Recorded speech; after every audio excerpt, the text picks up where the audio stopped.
Hace aproximadamente, creo que el mes pasado estuve también aquí el segundo domingo de mes. Y dije que me gustaba este libro, especialmente. Me gusta mucho Deuteronomio, me parece que es un libro muy espiritual. Y hay algunos pasajes a los que les tengo un cariño especial. Pero es que además, no sé por qué, siempre he pensado que al Señor también le gustaba mucho este libro. Porque, no sé, es algo que creo yo, que al Señor Jesús le gustaba mucho este libro. Además se lo conocía de memoria, porque cuando el diablo tuvo la osadía de tentarle, el Señor respondió a sus tentaciones con 3 textos de Deuteronomio. Qué curioso, ¿verdad? A cada una de las tentaciones el Señor respondió con un texto de este libro. Primera tentación y primera respuesta del Señor. Escrito está, no solo de pan vivirá el hombre, sino de toda palabra que sale de la boca de Dios. Deuteronomio capítulo 8, versículo 3. Segunda tentación y segunda respuesta del Señor. Escrito está también, no tentarás al Señor tu Dios. Deuteronomio 6, 16. Tercera tentación y tercera respuesta del Señor. Vete, Satanás, porque escrito está, al Señor tu Dios adorarás y al solo servirás. Deuteronomio 6, 13. ¿Cómo no me va a gustar este libro? Me gusta un montón. Y una cosa en cuanto a Deuteronomio, siempre que mencionamos este libro, siempre hacemos una traducción literal, segunda ley. Y eso da pie a algunas confusiones, porque no hay ninguna segunda ley. Y no es que Moisés estuviera introduciendo una segunda ley, solo hay una. Entonces, lo más correcto sería Deuteronomio, repetición de la ley. Moisés la repite para que el pueblo la tenga en la mente y se acuerde de ella cuando pase a la tierra de Canaán. Ahí lo dejo. Mirar, hay un texto de la carta a los Hebreos, que todos conocéis perfectamente, que dice que la palabra de Dios es como una espada que tiene 2 filos y que entra hasta lo más profundo de nuestro corazón y allí causa unos destrozos tremendos. Hebreos 4:12. La palabra de Dios es como una espada de 2 filos. Seguramente que más de uno de los presentes pueden dar testimonio de que esto es una verdad muy grande. Pero además yo añadiría algo. Esa espada nos suele coger desprevenidos casi siempre. Nos suele coger con la guardia bajada. Y algunas cosas de la Biblia se nos clavan. ¿Y de qué manera? Se nos clavan muy, muy, muy hondas. Cuando yo me senté a preparar esto, y después de leer este texto que voy a compartir ahora con vosotros, de leerlo varias veces, muchas veces, llegué a la conclusión de que el texto no me sugería mucho. Me parecía muy parecido al que me dio Javier para el mes pasado. Deuteronomio 4, una exhortación a la obediencia. Y leyendo este texto, pues me parecía que iba más o menos en la misma dirección. Ignorante de mí. Porque se parecen y no se parecen en nada. Se parecen en algunas cosas y en algunas cosas son muy, muy diferentes. En el texto que tuve que compartir el mes pasado con vosotros es una exhortación a la obediencia. Y en ese texto Moisés lo que hace es recordar al pueblo de Israel todo lo que Dios ha hecho por ellos. Hoy tenemos Deuteronomio capítulo 6 del 10 al 25 y en este texto Moisés lo que hace es recordar al pueblo quién es su Dios, para que no se olviden de quién es el Señor nuestro Dios. Y algo que a mí me pareció, después de darme cuenta de lo ignorante y de lo torpe que soy, me pareció preciosísimo. El texto es Deuteronomio capítulo 6, versículos del 10 al 25. Y como me imagino que ya lo tenéis todos, lo leo. Cuando Jehová tu Dios te haya introducido en la tierra que juró a tus padres, Abraham, Isaac y Jacob, que te daría en ciudades grandes y buenas que tú no edificaste, y casas llenas de todo bien que tú no llenaste, y cisternas cavadas que tú no cavaste, viñas y olivares que no plantaste, y luego que comas y te sacies, cuídate de no olvidarte de Jehová, que te sacó de la tierra de Egipto, de casa de servidumbre. A Jehová tu Dios temerás, y a él solo servirás, y por su nombre jurarás. No andaréis en pos de dioses ajenos, de los dioses de los pueblos que están en vuestros contornos, porque el Dios celoso, Jehová tu Dios, en medio de ti está, para que no se inflame el furor de Jehová tu Dios contra ti, y te destruya de sobre la tierra. No tentaréis a Jehová vuestro Dios como lo tentasteis en Masa. Guardad cuidadosamente los mandamientos de Jehová, vuestro Dios, y sus testimonios y estatutos que te he mandado.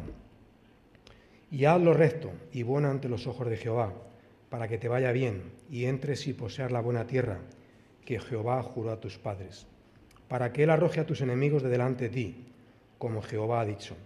Mañana cuando te preguntare tu hijo diciendo, ¿qué significan los testimonios y estatutos y decretos que Jehová nuestro Dios os mandó? Entonces dirás a tu hijo, nosotros éramos siervos de Faraón en Egipto, y Jehová nos sacó de Egipto con mano poderosa. Jehová hizo señales y milagros grandes y terribles en Egipto, sobre Faraón y sobre toda su casa, delante de nuestros ojos. Y nos sacó de allá para traernos y darnos la tierra que juró a nuestros padres. Y nos mandó Jehová que cumplamos todos estos estatutos y que temamos a Jehová nuestro Dios, para que nos vaya bien todos los días y para que nos conserve la vida como hasta hoy. Y tendremos justicia cuando cuidemos de poner por obra todos estos mandamientos delante de Jehová nuestro Dios, como Él nos ha mandado.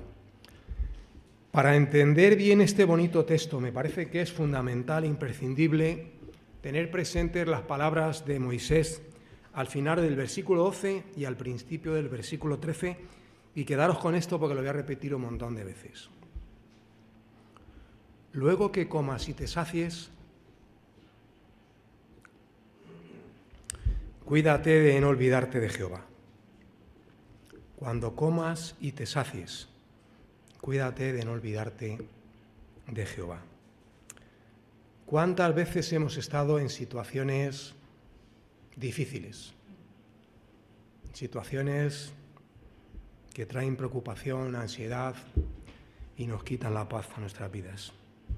Preocupaciones, temor, angustia, dolor, incluso desesperación. ¿Cuántas veces? ¿Alguna vez? Muchas veces. Hemos estado clamando a Dios de día y de noche, a todas las horas del día. Señor, ayúdame. Señor, ayúdame. Y de repente se abren los cielos y descienden sobre nosotros las bendiciones y las misericordias del Altísimo. Entonces, ¿qué hacemos? De manera torpe, de manera mezquina y de manera cicatera, Señor, gracias. Eso en el mejor de los casos, porque algunas veces ni eso se nos olvida. Pues no sería lo justo que si has estado a todas las horas del día pidiendo ayuda, luego dediques un tiempo para expresar la gratitud que hay en tu corazón. Por eso me parece tan bonito este texto. Luego que comas y te sacies, cuídate de no olvidarte de Jehová. En primer lugar, cuídate de no olvidarte de la promesa de la gracia de Dios. Cuando Jehová tu Dios te haya introducido en la tierra que Jehová juró a tus padres, Abraham, Isaac y Jacob, que te daría. Algunos seres humanos cometemos el error de creer que todo lo que tenemos lo tenemos porque las cosas son así, porque es lo normal, porque la vida es así. Qué equivocación más grande. Solo hay que mirar a otras partes del mundo y ver la buena suerte que hemos tenido en el reparto, que tenemos más de lo que necesitamos. Y en otros sitios no han tenido la suerte que tenemos nosotros, porque no tienen casi nada y en algunos casos nada. Recuerdo una vez que estuve con mis hijos en Marruecos y la gente por las carreteras nos pedían agua. No la querían para asearse ni para regar las plantas, la querían para beber porque estaban sedientos, pidiendo agua por las carreteras. Y en otros países del mundo pues gastamos millones y millones de litros de agua, pues por ejemplo para regar los campos de golf, para llenar las piscinas o para lo que sea. Y los que lo tenemos todo, lo peor de todo es que creemos que la vida es así, que las cosas son de esa manera y que eso es lo normal y eso es lo lógico. Las cosas son así porque yo lo valgo. Qué superficiales y qué frívolos podemos llegar a ser algunas veces. Aquel numeroso pueblo no tenía tierra. Habían sido esclavos en Egipto. Trabajaban como animales, sin futuro y sin esperanza. Hasta que el Dios de la misericordia abrió las puertas de Egipto y preparó y proveyó un plan de salvación para ellos. Porque el Señor es grande en misericordia. Pero no porque merecieran la gracia de Dios, Mucho cuidado con esto.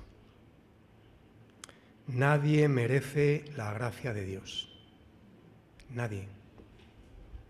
Nadie ha hecho nada para merecerla. Más bien, hemos hecho todos méritos para merecer todo lo contrario. No merecemos absolutamente nada. Y sin embargo, Dios ama, redime, perdona y colma de bendiciones y de misericordias. A Israel le redimió de la esclavitud. ¿Y a nosotros qué? De la esclavitud no de Egipto, sino de la esclavitud del pecado y de la esclavitud de la muerte. Y lo hizo porque quiso hacerlo, porque no tenía ninguna responsabilidad ni ningún compromiso, que es lo mejor de todo. Y además, sabiendo que no lo merecíamos, extendió su misericordia y la extiende cada día sobre nosotros. Moisés temía que después de entrar en la tierra de Canaán, al acostumbrarse a la prosperidad y a la abundancia, Israel se olvidaría de Dios. Moisés sospechaba que aquello podía pasar. Lo mejor de todo es que Dios sabía que iba a pasar y aún así derramó su gracia sobre Israel. Lo más alucinante de todo es que después de tantos años y después de tantos fracasos humanos y después de tantas frustraciones y de errores cometidos por los creyentes, el Dios de los cielos sigue derramando su gracia sobre nosotros. Qué curioso. Si leéis el Antiguo Testamento con detenimiento, veréis que los hombres de Dios cometieron gravísimos errores y grandes pecados. Algunos, si no todos, algunos, empezaban muy bien. Por ejemplo, David, Salomón, empezaron de manera brillante, siendo ejemplos de valentía, de espiritualidad y de santidad, pero ¿cómo terminaron? Cayendo en errores gravísimos. Me gusta que la Biblia no esconda los errores de los siervos de Dios, para que veamos que eran como nosotros. Aunque también hay que decir que había algunas excepciones, pocas, pero había algunas. Si leéis con paciencia la vida de José y del profeta Daniel, os adelanto que os vais a esforzar mucho, pero os va a costar trabajo encontrar algo que podáis imputarles. ¿Por qué? Porque eran tipos, eran modelos que anticipaban cómo sería el Señor Jesucristo.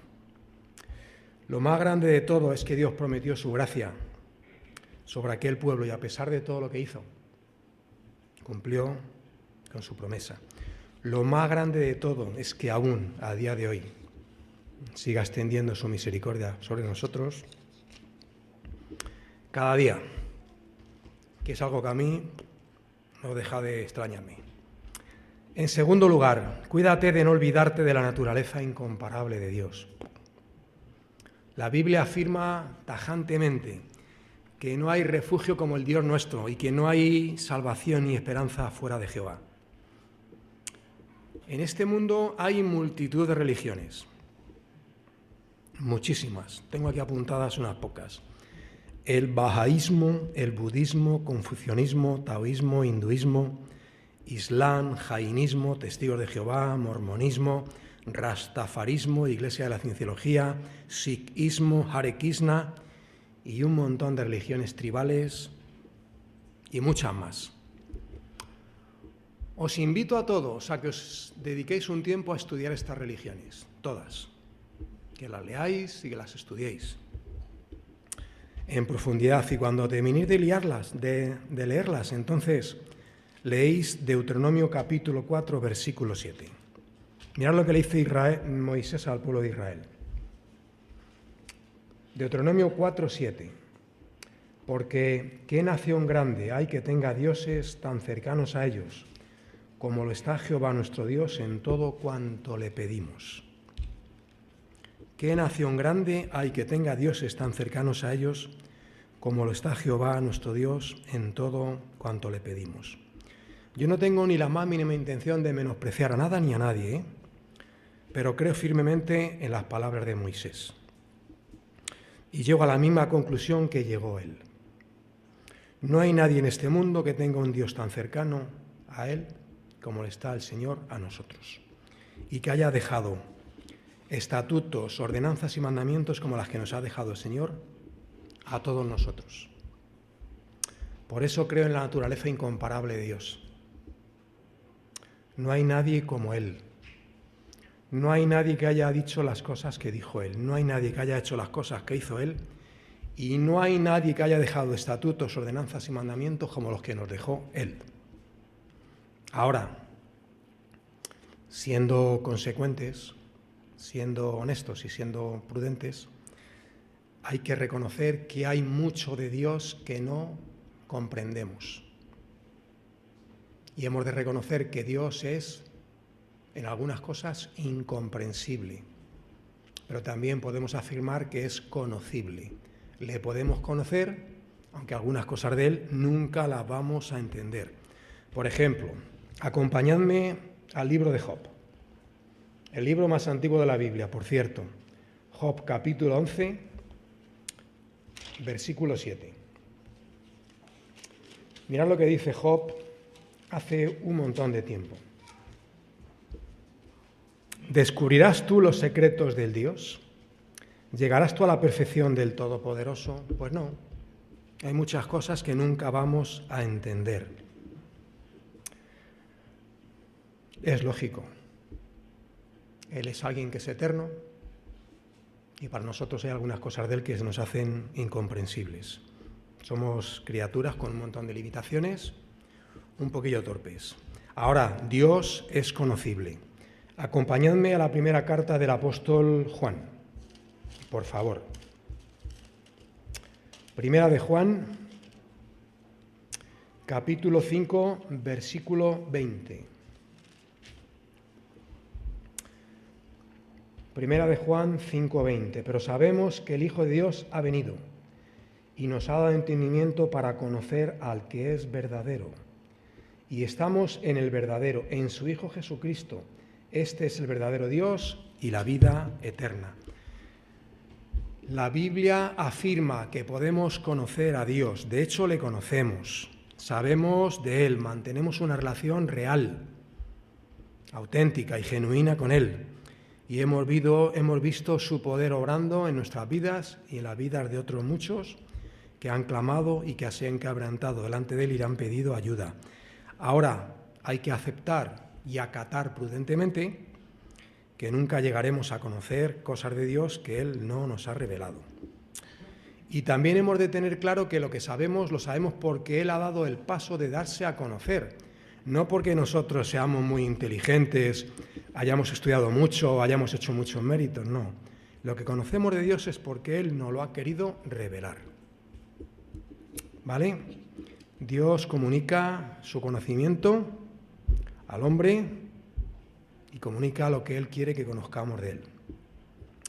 Y sabemos que hay dos maneras en las que Dios se ha revelado a los seres humanos. Una que llamamos la revelación general y otra que llamamos revelación especial o particular, que lo sabemos todos, pero no me queda más remedio que repetirlo un poco.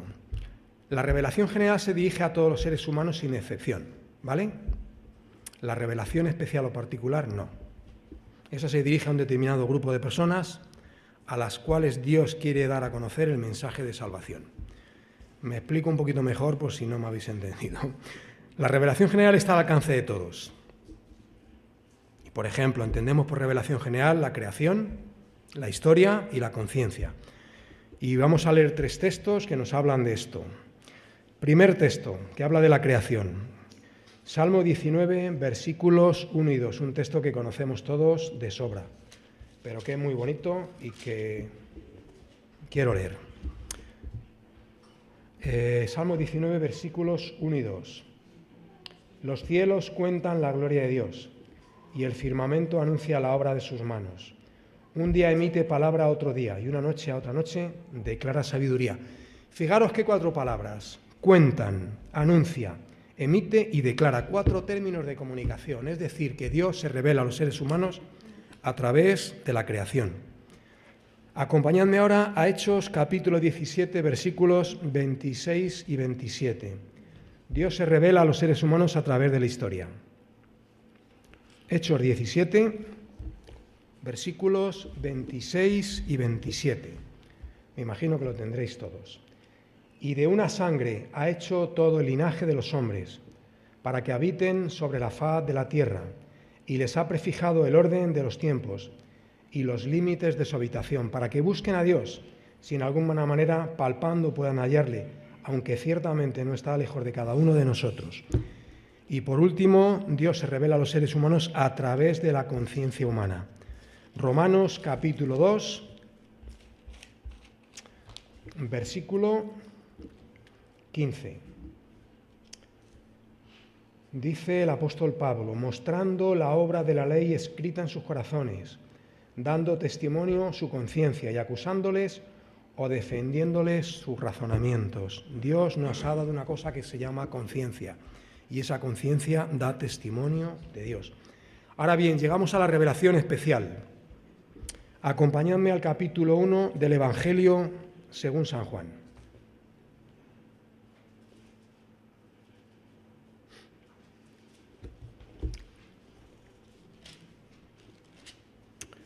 Juan 1, capítulo 18. Un texto que alguien ha mencionado, no sé quién ha sido, creo que ha sido Antonio. A Dios nadie le vio jamás, el unigénito Hijo que está en el seno del Padre, Él le ha dado a conocer. Por tanto, creo que podemos afirmar que solo la palabra de Dios, con la iluminación del Espíritu Santo, porque esto es algo que hay que tener claro, hay mucha gente que se acerca a la Biblia, pero no entiende absolutamente nada. ¿Por qué? Porque no se acercan a la palabra de Dios con la actitud correcta, y el Espíritu Santo no les muestra nada que normalmente nos muestra a los creyentes. Entonces, afirmamos que solo la palabra de Dios con la iluminación del Espíritu Santo nos puede facilitar la información fidedigna acerca de Dios. De ahí que podamos proclamar bien alto la naturaleza incomparable de Dios y que podamos decir que no hay santo como Jehová, porque no lo hay.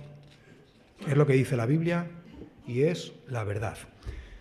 En tercer lugar, cuídate de no olvidarte de los dones generosos de Dios. En este contexto, dones son regalos, algo que te han dado absolutamente gratis, que no te ha costado nada, ¿vale? ¿Qué dones le fueron dados a Israel? Lo he leído hace un momento. El texto lo dice con claridad.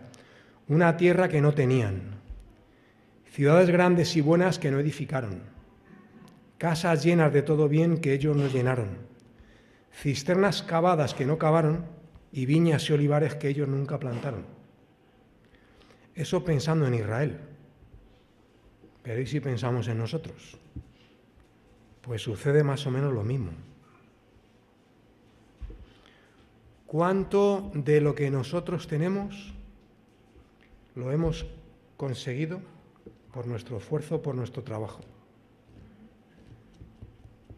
Conozco a una persona que dice: es que lo que tengo me lo he ganado yo, trabajando y teniendo cuidado. No, hijo mío, ese trabajo te le dio el Señor. Y el Señor te dio salud para trabajar y sabiduría para administrarlo. ¿Cómo que te lo has ganado tú?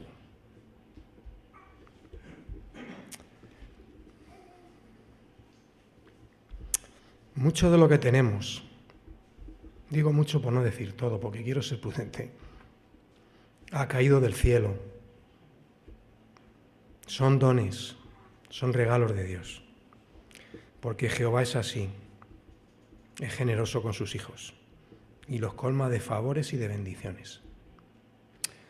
Y lo mejor de todo, esto a mí es algo que me supera, mucho de lo que tenemos nos lo ha dado sin ni siquiera pedirlo.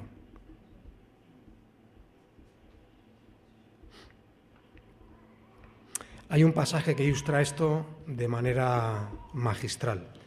Es ese pasaje que cuenta que Dios aparece en sueños a Salomón y le dice, pídeme lo que quieras. Y Salomón le dice, pues quiero que me des sabiduría. ¿Quieres sabiduría? Vas a ser más sabio que nadie. Pero además te voy a dar un montón de cosas que no me pediste. En ese pasaje estoy fotografiado yo, y todos vosotros también. Porque mucho de lo que tenéis, por no decir todo, os lo ha dado el Señor sin ni siquiera pedirlo. Porque hay muchas cosas que no las he pedido, las tengo porque me las dio. A mí me dio la vida sin que yo se la pidiera. Cuando nací sopló en mi nariz aliento de vida. Me dio salud para madurar y crecer, y me dio un trabajo para ganarme la vida honradamente. Y me ha dado a su Hijo Jesucristo, mi Salvador y Redentor. Y me ha dado una esperanza eterna y celestial que tampoco pedí. Y encima nos da las lluvias del cielo y llena nuestros corazones de dicha y de alegría. Y lo mejor de todo, porque voy a darle una vuelta al tornillo aún, lo da todo sin esperar casi nada a cambio. Y nos ha dado cosas que ni siquiera somos capaces de entender. Yo por lo menos no las entiendo, es que soy muy torpe. Acompañadme un momentito a la segunda carta del apóstol San Pablo a Timoteo. Un texto que me imagino que conoceréis. Yo cada vez que lo leo me desarma y me deja, pues como ahora estoy, que me están temblando las piernas. Segunda de Timoteo, capítulo 1, versículo 9. Porque lo que dice este texto es para echarse a temblar y para llorar. Segunda de Timoteo, capítulo 1, versículo 9. Está hablando de Dios, quien nos salvó y llamó con llamamiento santo, no conforme a nuestras obras, sino según el propósito suyo, y la gracia que nos dio dada en Cristo, que nos fue dada en Cristo, antes de los tiempos de los siglos. Antes de que tú nacieras, antes de que naciera tu padre, antes de que naciera tu abuelo, tu bisabuelo, tu tatarabuelo y todos tus antepasados, y antes de que este mundo existiera, Dios derramó su gracia sobre ti y sobre mí. Y lo más grande de todo es que lo dio todo sin esperar prácticamente nada a cambio. En este mundo las cosas no funcionan así, por desgracia. Cuando alguien te da algo, está esperando la retribución correspondiente, que tú le des algo a él. Hay excepciones también, pero muy pocas. Pues el Dios de los cristianos no es así. Da y acepta a cambio muy, muy, muy poquito. Hay algunos días que está esperando que acudas a él porque tienes una cita con él, de 5 minutos, de 10 o de 15, y ni siquiera te presentas y le das plantón. Y él sigue derramando su gracia sobre vosotros y sobre todos nosotros. A Israel Moisés le dijo, cuando tengas abundancia de todo, cuídate de no olvidarte de Jehová tu Dios. Permíteme que te diga en esta mañana lo mismo. Cuídate de no olvidarte de los dones generosos de Dios. Y en último lugar, cuídate de no olvidarte de los actos poderosos de Dios. Versículo 22. Jehová hizo señales y milagros grandes y terribles en Egipto, sobre Faraón y sobre toda su casa, delante de nuestros ojos. Esto a mí me gusta un montón. Delante de nuestros ojos. Esto no es algo que se ha ido corriendo de generación en generación y que ha ido pasando, no es una leyenda urbana que se ha ido transmitiendo por ahí. Lo vieron con sus propios ojos. Vieron lo que Dios hizo en Israel y vieron lo que sucedió en el Mar Rojo, que se abrió y pasaron, y cuando quisieron pasar los egipcios, se cerró y ahí se quedaron todos con sus carros. Aquel pudo ver manifestaciones del poder de Dios que, como dice Moisés, tuvieron que ser terribles, espantosas y sobrecogedoras. Porque Jehová es Dios de amor, de perdón y de misericordias. Pero también es juez, no lo olvidéis. Y algunas veces no deja sin castigo la maldad y el pecado. Egipto sufrió en sus carnes por la soberbia y la cabezonería y la contumacia de Faraón. Un castigo terrible. Por eso creo que para los creyentes No está de más nunca recordar los actos poderosos de Dios y discurrir por este mundo de manera prudente, sabia y temerosa de Dios siempre, dando buen testimonio, siendo gente prudente y cuidando de todo aquello que el Señor nos ha dado o nos ha encomendado. El versículo 21 dice que los israelitas eran siervos de Faraón en Egipto. Eran esclavos, un pueblo de esclavos. Vivían esclavizados y todos tenemos una idea aproximada de lo que es la esclavitud. Servir a Faraón era esclavitud. Nosotros somos un pueblo de siervos, de esclavos, pero hay una diferencia. Servir a Faraón era esclavitud, servir a Yahvé o a Jehová, como queráis, es adoración y es libertad. Menuda diferencia. Servir a Faraón, esclavitud. Servir a Jehová, adoración y libertad. Porque a libertad fuimos llamados. Versículo 13. A Jehová tu Dios temerás, a Él solo servirás y por su nombre jurarás. Nosotros somos gente muy educada y muy civilizada y no solemos jurar nunca. Además es que no hace falta que lo hagamos. Dice la Biblia que nuestro sí sea sí y nuestro no sea no. No hace falta jurar para darle más peso, más enjundia o más valor a nuestras palabras. No hace falta. Entonces habríamos de preguntarnos por qué Moisés dice esto. ¿Por qué Moisés le dijo al pueblo lo que le dijo? Por su nombre jurarás. En aquel contexto, jurar tenía que ver con darle al Señor el lugar que le correspondía. Es un Dios único. Darle el lugar como suprema autoridad, ¿vale? El Señor era y es único. No hay nadie como Él, es incomparable. Por eso haríamos bien también siempre recordar esto, en los actos poderosos de Dios. Y voy a ir terminando. Esto es lo que el Señor me ha dado en esta mañana para vosotros. Primero me lo dio para mí y aún no me he recuperado. Cuídate de no olvidarte de la promesa de la gracia de Dios. Cuídate de no olvidarte de la naturaleza incomparable de Dios. Cuídate de no olvidarte de los dones generosos de Dios. Y cuídate de no olvidarte de los actos generosos de Dios. Cuando comas y te sacies, cuando estés en tu casa sentadito en tu sillón, bien alimentado, bien abrigado y gozando de todo lo que tienes, cuídate de no olvidarte de quién te ha dado todo lo que tienes. Y ten presente siempre que sin Él no tendrías nada de lo que tienes. Por tanto, luego que comas y te sacies, cuídate de no olvidarte de Jehová. Que el Señor lo bendiga.